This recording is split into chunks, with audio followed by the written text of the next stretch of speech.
Rangkuman informasi pilihan dari berbagai kabupaten dan kota di Jawa Timur segera hadir dalam Buletin Jawa Timur. Buletin Jawa Timur.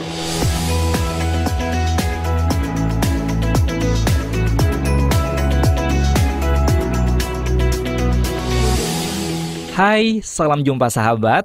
Jumpa lagi dengan saya, Robi Firdaus, di Buletin Jawa Timur untuk edisi hari ini, Selasa 17 November 2020. Kita awali informasi yang pertama dari Radio Suara Ngawi yang disampaikan oleh Renata Surya. KPU Ngawi ajak pemuda KNPI aktif berpartisipasi dalam pilkada. Selain melalui penyelenggara di tingkat kecamatan dan desa, KPU Kabupaten Ngawi juga melaksanakan kegiatan sosialisasi tatap muka dengan jumlah peserta terbatas. Dilaksanakan dengan mematuhi protokol kesehatan COVID-19. Tema kali ini terutama dalam rangka mengabarkan hal-hal baru pada TPS mendatang. Sabtu lalu, sosialisasi dilaksanakan kepada perwakilan anggota KNPI. Prima Aguna Sulistianti, Ketua KPU Ngawi, memberikan ajakan bersama elemen kepemudaan termasuk anggota KNPI untuk mengabarkan Pilbub mendatang. Sementara itu, Sudarsono Divisi Sosialisasi Pendidikan Pemilih, Parmas dan SDM memberikan paparan tentang Pilkada Ngawi yang sehat dan demokratis. Miftahul Huda, Ketua KNPI Ngawi, sempat menyampaikan beberapa hal sebelum acara, diantaranya terkait ajakan bersama menyukseskan gelaran Pilbub Ngawi 2020, dan saran kepada KPU Ngawi untuk melaksanakan sosialisasi maksimal di hari yang tersisa menjelang 9 Desember 2020. Renata Surya, Suara Ngawi. Informasi yang kedua disampaikan oleh Putri Rizkiana, Suara Gersik. Perang peredaran rokok ilegal. Bea Cukai Gersik melakukan pemeriksaan di Pasar Cermi. Perang terhadap peredaran rokok polos atau peredaran barang ilegal terus digelar di Kabupaten Gresik. Kali ini giliran Pasar Cermi yang diperiksa oleh petugas penyidikan dan penindakan Kantor Pelayanan dan Pengawasan Bea Cukai Kabupaten Gresik. Dalam kegiatan itu, petugas P2 Bea Cukai Gresik menyisir ratusan lapak yang dicurigai menjual rokok polos. Dalam operasi pasar rutin ini, Bea Cukai Gresik melibatkan unsur Satuan Polisi Pamong Praja Pemkab Gresik. Kepala Bea Cukai Gresik Birbudi Kismulyanto mengungkapkan meski dalam Opsar pihaknya belum menemukan rokok polos. Namun kegiatan ini menjadi bentuk komitmen Bea Cukai Gresik untuk menekan aktivitas yang merugikan negara tersebut. Birbudi Kismulyanto menjelaskan juga kegiatan penyisiran rokok polos menggunakan alat sinar UV maupun ditinjau secara kasat mata. Selain itu, petugas juga mensosialisasikan kepada para pedagang untuk tidak menjual maupun menerima titipan rokok ilegal. Operasi yang akan berjalan selama 1 bulan ke depan diharapkan dapat meminimalisir peredaran rokok ilegal khususnya di daerah Gresik. Gempur Rokok Ilegal adalah program Bea Cukai untuk memerangi peredaran rokok ilegal sehingga penerimaan negara dapat diamankan agar tercipta persaingan yang sehat antar perusahaan produsen rokok. Saya Putri Rizkiana, Suara Gresik mengabarkan untuk Buletin Jawa Timur. Dari Suara Gersik kita bergeser ke RGR FM Tulung Agung yang disampaikan oleh Mega Kristi. Kopi Laborasi Sosialisasi Desa Pintar. Dinas Komunikasi dan Informatika Provinsi Jawa Timur melaksanakan kegiatan Kopi Laborasi Sosialisasi Desa Pintar dengan tema memaksimalkan potensi desa dengan mengembangkan Smart Village. Acara ini dilaksanakan di salah satu hotel ternama di Tulung Agung. Acara ini dihadiri oleh desa terpilih dari 5 kabupaten kota di wilayah Bakorwil Madiun sebanyak 30 desa, yaitu Kabupaten Tulung Agung 8 desa, Kabupaten Kediri 8 desa, Kabupaten Ngawi 7 desa, dan Kabupaten Magetan 7 desa. Selain itu juga mengundang kepala dinas terkait, yaitu Kepala Dinas Komunikasi dan Informatika, Kepala Dinas Pemberdayaan Masyarakat dan Desa, dan Kepala Bagian Pemerintahan Desa sewilayah Bakorwil Madiun. Dalam sambutannya, Kepala Diskominfo Provinsi Jawa Timur Dr. Andes Beni Sampirwanto MSI menyampaikan bahwa perkembangan teknologi yang semakin pintar membuat konsep smart tak hanya diterapkan pada berbagai sistem atau tatanan kehidupan nyata, salah satunya konsep Smart City. Konsep yang disebut sebagai kota pintar ini adalah konsep yang mengetengahkan sebuah tatanan kota cerdas yang bisa berperan dalam memudahkan masyarakat untuk mendapatkan informasi secara cepat dan tepat. Konsep Smart Village Dibutuhkan agar desa-desa mampu mengetahui permasalahan yang ada di dalamnya, memahami kondisi permasalahan desa, dan dapat mengatur berbagai sumber daya yang ada untuk digunakan secara efektif dan efisien dengan tujuan untuk memaksimalkan pelayanan kepada warganya. Salah satu narasumber dari relawan TIK, Muhammad Isma Nurosiki, SPD MKOM, mengatakan bahwa berbeda dengan pengembangan Smart City, pengembangan Smart Village harus dipahami sebagai kondisi yang menunjukkan adanya dorongan dari bawah, yaitu dari masyarakat untuk lebih bisa menggali potensi dan meningkatkan kapasitas yang dimilikinya. Dengan demikian, pemanfaatan teknologi informasi dijadikan sebagai alat tools dalam upaya mewujudkan keinginan tersebut dan bukan sebagai tujuan atau goods.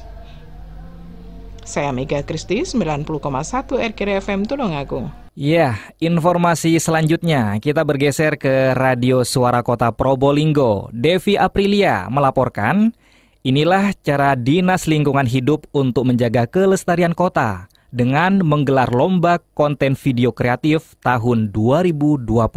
Lomba konten video kreatif Kelurahan Jati ini berhasil menjuarai Lomba Kelurahan Berseri Kota Probolinggo di tahun 2020, yang mana kegiatan ini digagas oleh Dinas Lingkungan Hidup Kota Probolinggo.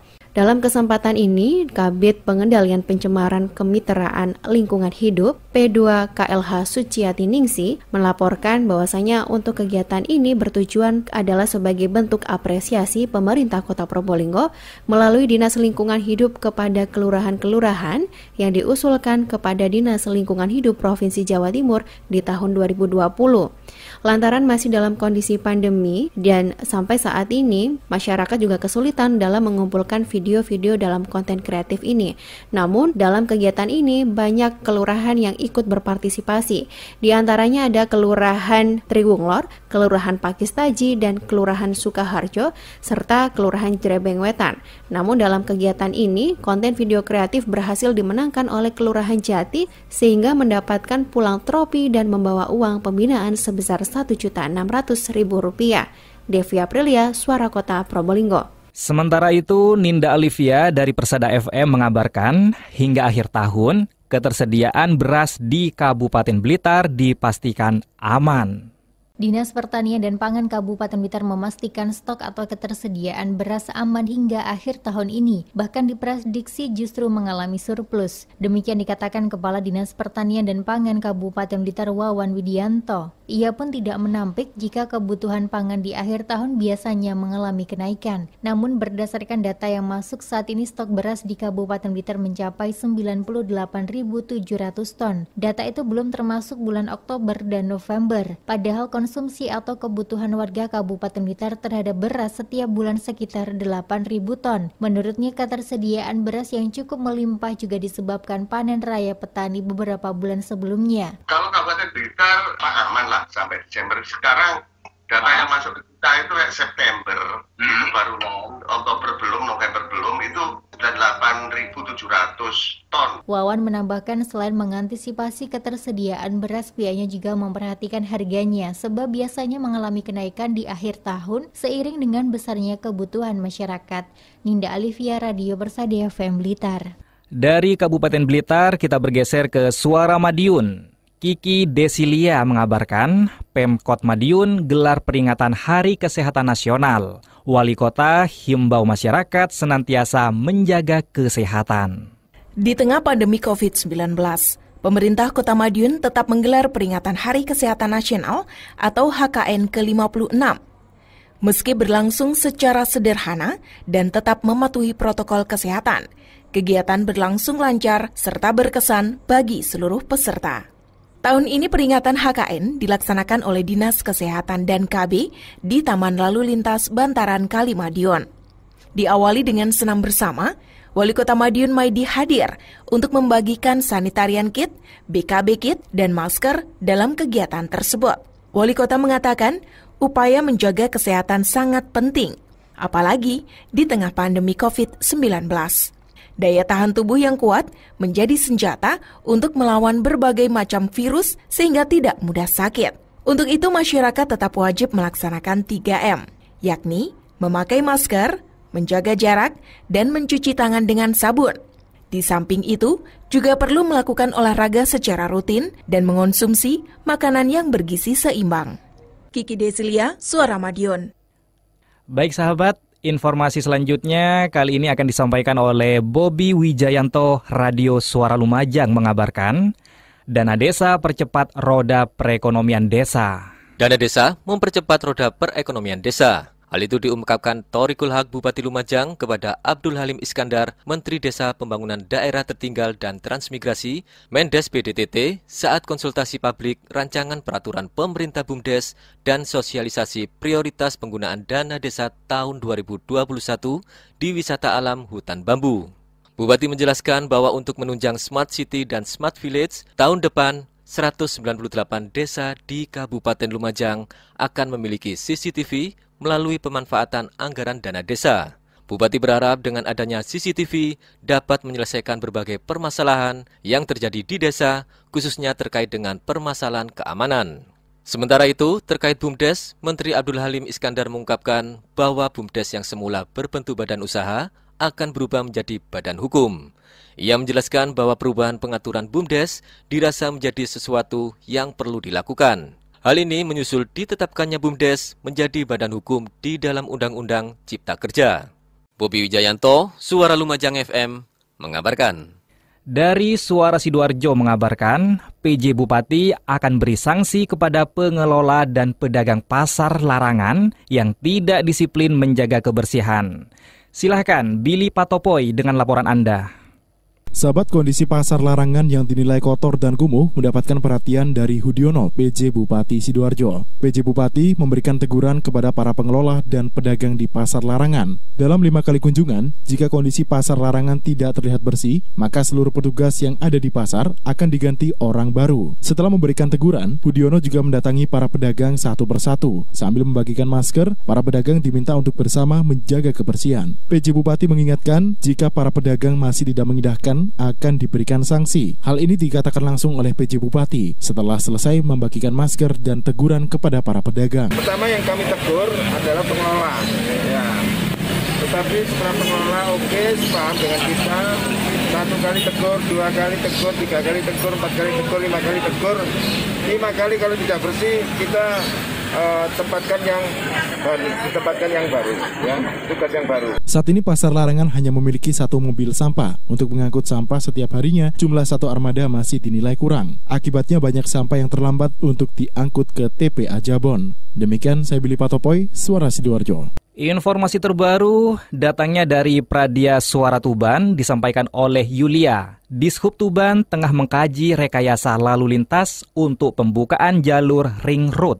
Dinas Perhubungan Kabupaten Tuban tengah menyiapkan rekayasa lalu lintas untuk persiapan pembukaan jalur lingkar selatan dibuka untuk umum. PLT Dinas Perhubungan Tuban Gunadi mengungkapkan, JLS merupakan proyek besar yang dibangun oleh Pemkab Tuban untuk mengurangi volume kendaraan yang mengakibatkan macet di seputar kota. Gunadi menjelaskan akan ada banyak perubahan rekayasa jalan. Untuk itu terkait pengaturan traffic light atau rambu lalu lintas dalam kota seperti rambu belok kiri langsung yang belum diikuti dengan marka. Untuk hal tersebut pihaknya meminta kesabaran warga sebab rambu tersebut akan bersifat sementara. Ini yang luar biasa program besar Pak Bupati itu adalah ring road. Tuban ini kan kota kecil tetapi dilalui jalur nasional itu dari dua arah. Nah ini luar biasa. Mudah-mudahan di tahun 2021 mungkin awal atau pertengahan tahun ring road itu bisa berfungsi. Ini kami juga sedang mengkaji bagaimana nanti mengatur manajemen rekayasa lalu lintasnya. Gunadi menegaskan masih mempertahankan rambu-rambu tersebut sambil menunggu JLS dibuka untuk umum. Ini dilakukan untuk menghemat anggaran agar tidak mubazir. Yulia, Pradia Suara FM Tuban untuk Buletin Jawa Timur.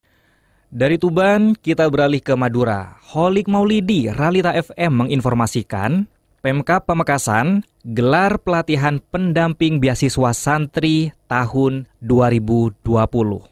Pemerintah Kabupaten atau Pemkab Pamekasan gelar pelatihan pendamping beasiswa santri tahun 2020 di salah satu hotel di Pamekasan. Pelatihan tersebut dihadiri oleh Bupati Pamekasan Badrut Tamam, Kepala Dinas Pendidikan Ahmad Zaini, dan Kepala Bagian atau Kabak Kesejahteraan Masyarakat Sekretariat Kabupaten atau Setkap Pamekasan Halifatur Rahman.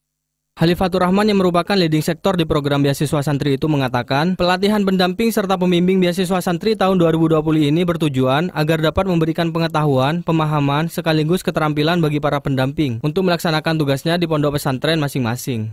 Halifatur Rahman menyampaikan ada sebanyak 61 pondok pesantren mitra yang terpilih yang di masing-masing ponpes tersebut terdapat 1 orang pendamping. Sedangkan untuk pembimbing terdapat 27 orang yang fokusnya memberikan bimbingan khususnya pada 3 hal utama, yakni wawasan keislaman atau keagamaan, wawasan kebangsaan, serta wawasan kewirausahaan. Ini merupakan salah satu kegiatan pendukung untuk program beasiswa santri ini. Kita ingin memberikan pengetahuan, pemahaman, dan juga sekaligus keterampilan ya kepada para pendamping program beasiswa santri ini dalam melaksanakan tugasnya sebagai pendamping di masing-masing pondok pesantren mitra mana program beasiswa santri ini dilaksanakan.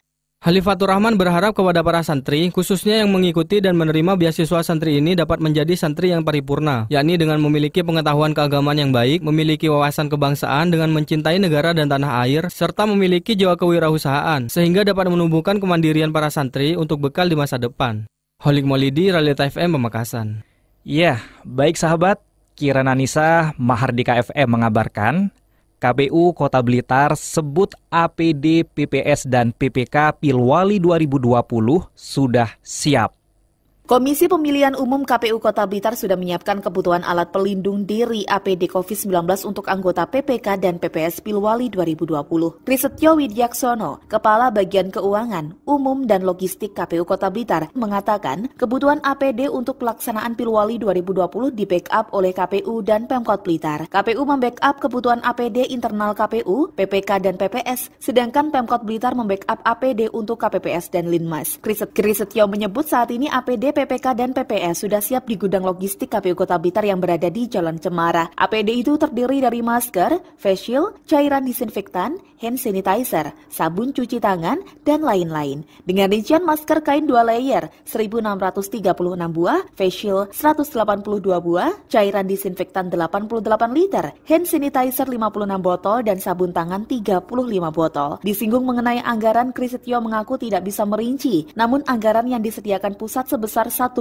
miliar rupiah. Menurutnya, anggaran itu tidak semua terserap karena untuk APD KPPS sudah dibantu pemerintah kota, dalam hal ini Bakes Bangpol dan PBD Kota Blitar. Yang di TPS itu sudah difasilitasi oleh pihak pemerintah Kota Blitar. Hanya saja sampai sekarang kita belum menerima barangnya, barang APD tersebut, sehingga kita masih menunggu koordinasi lebih lanjut dengan pihak pemerintah Kota Blitar yang diwakili oleh Bakes Bangpol. Kirana Nisa, Mahardika FM.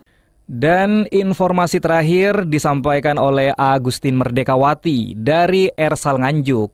Peringatan Hari Cinta Puspa dan Satwa Nasional, Dinas Lingkungan Hidup tanam ratusan pohon dan lepas merpati. Dinas Lingkungan Hidup Nganjuk memperingati Hari Cinta Puspa dan Satwa Nasional tahun 2020. Acara diisi dengan menanam ratusan pohon serta melepas burung merpati ke udara. Peringatan Hari Cinta Puspa dan Satwa Nasional berlangsung di halaman kantor Dinas Lingkungan Hidup Nganjuk. Sekda Muhammad Yasin yang mengikuti seluruh seremonial kegiatan berharap agar acara tersebut menjadi sarana agar masyarakat semakin mencintai puspa, satwa, dan lingkungan. Karena pada dasarnya, mencintai lingkungan dan satwa juga demi keberlangsungan anak cucu. Yasin mengungkapkan, Hari Cinta Puspa dan Satwa Nasional tahun 2020 berlangsung dalam suasana yang sederhana karena Indonesia tengah dalam kondisi pandemi COVID-19. Meski demikian, semangat untuk menjaga lingkungan, melindungi puspa dan satwa tetap harus ditingkatkan dan mengajak Dinas Lingkungan Hidup menggalakkan kegiatan untuk memberi kesadaran kepada masyarakat di Kabupaten Nganjuk sehingga sumber daya hayati dan hewani di Nganjuk tetap terjaga. Dari Agustin Merdekawati, Suara Anjuk Ladang Nganjuk. Sahabat, demikian Buletin Jawa Timur untuk edisi hari ini. Saya, Robi Firdaus, menyampaikan terima kasih dan sampai jumpa. Rangkuman informasi pilihan dari berbagai kabupaten dan kota di Jawa Timur baru saja sahabat dengarkan dalam Buletin Jawa Timur. Buletin Jawa Timur. Buletin Jawa Timur Bisa sahabat dengarkan Senin sampai Jumat jam 8 pagi dan 4 sore. Disiarkan serentak di Lembaga Penyiaran Publik Lokal Suara Sidoarjo, Persada Kabupaten Blitar, Mardika Kota Blitar, Ralita Pamekasan, Suara Sampang, Suara Kota Probolinggo, Suara Lumajang, Suara Pasuruan, Blambangan Banyuwangi, Wika Mojokerto, Suara Gresik, Pradia, Suara Tuban, Malawapati Bojonegoro, Ersal Nganjuk, Suara Madiun, Suara Ngawi, Suara Pacitan, Praja Angkasa Trenggalek, dan RGR Tulungagung. Persembahan dari Asosiasi Lembaga Penyiaran Publik Lokal Jawa Timur.